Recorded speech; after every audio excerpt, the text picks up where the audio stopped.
तो hello student, हम आज फिजिक्स का पहला लेक्चर लेंगे और इस पहले लेक्चर में हम इंट्रोडक्शन करेंगे 1D के बारे में।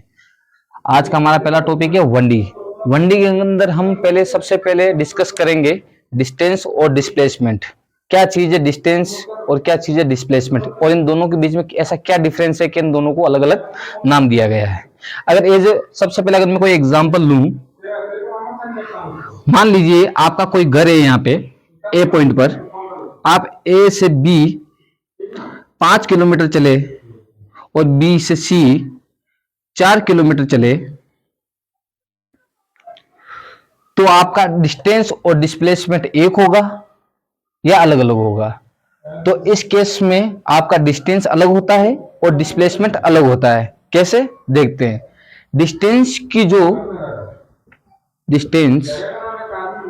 इसकी जो डेफिनेशन है वो है the length of total path. The length of total path. अब इस टोटल पाथ की लेंथ कितनी है? ए से बी पॉइंट पर गए हम 5 किलोमीटर, बी से सी पॉइंट पर गए 4 किलोमीटर, यानी कि टोटल डिस्टेंस कितनी आ गई हमारी? 4 + 5 यानी कि 9 किलोमीटर चले हैं, यानी कि इसकी क्या है? डिस्टेंस। अगर वही बात करूं मैं डिस्प्लेसमेंट की, तब इसमें केस थोड़ा अलग होगा।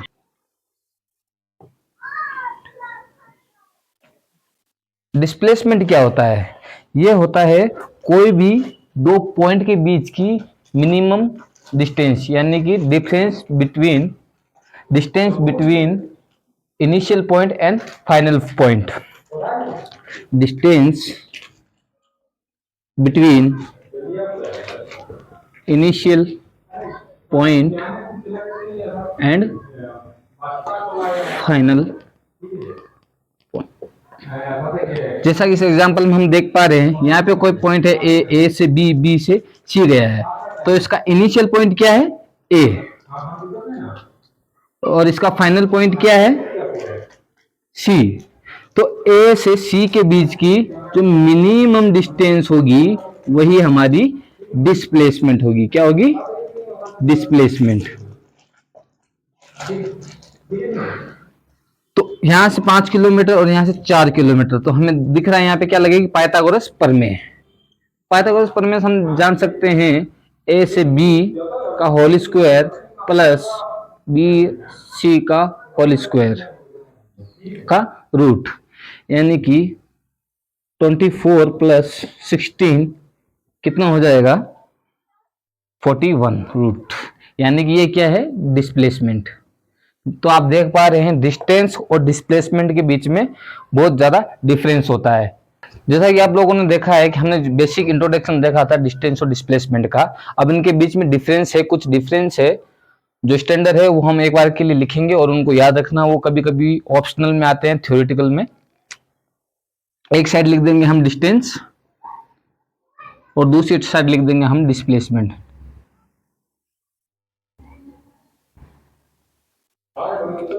ठीक है, तो हम सबसे पहले देखेंगे डिस्टेंस।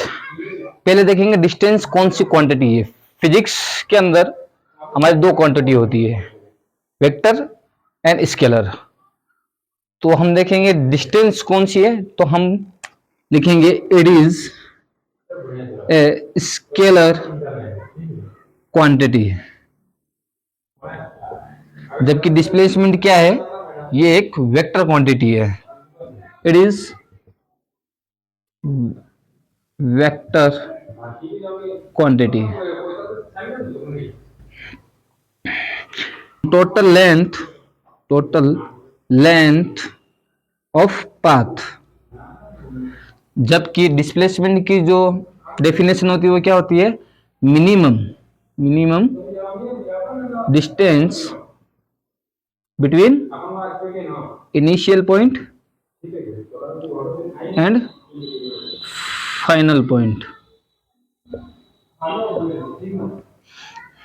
ये इनके अंदर बेसिक डिफरेंस था जो हमने देखा है। स्केलर थी जो एक स्केलर है, जबकि डिस्प्लेसमेंट क्या है? वेक्टर है। इसको और अच्छे से समझने के लिए हम एक और एग्जांपल लेंगे जो कि एम्स या नीट के अंदर आया हुआ है। ठीक है, जैसा कि इस क्वेश्चन के अंदर बताया गया है, ये कोई रिंग है, एक पॉइंट से स्टार्ट करके बी पॉइंट पे रुक जाती है, इसमें ये हाफ सर्कल कंप्लीट करता है। तो इस प्रॉब्लम के अंदर हमें डिस्टेंस और डिस्प्लेसमेंट दोनों फाइंड आउट करनी है।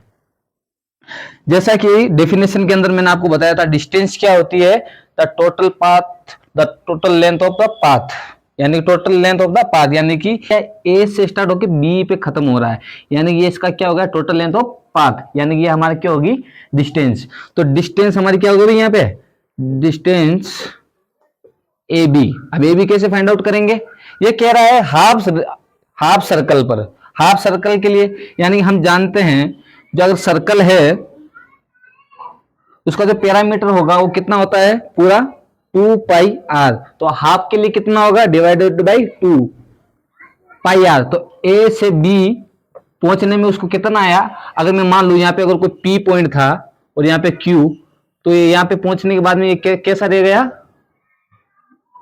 पी पॉइंट ऊपर आ गया और क्यू पॉइंट नीचे आ गया। तो यहां से यहां तक पहुंचने में उसको कितना लगा, हाफ सर्कल, हाफ सर्कल कितना हो गया, पाई आर। तो ये इसकी क्या होगी, डिस्टेंस, टोटल डिस्टेंस इसकी क्या है, पाई आर। ठीक है, तो ये इसकी क्या होगी, डिस्टेंस। लेकिन ये इसका इजी स्टेप ये डिस्टेंस निकाला, लेकिन इसका डिस्प्लेसमेंट निकालना थोड़ा सा ट्रिकी है।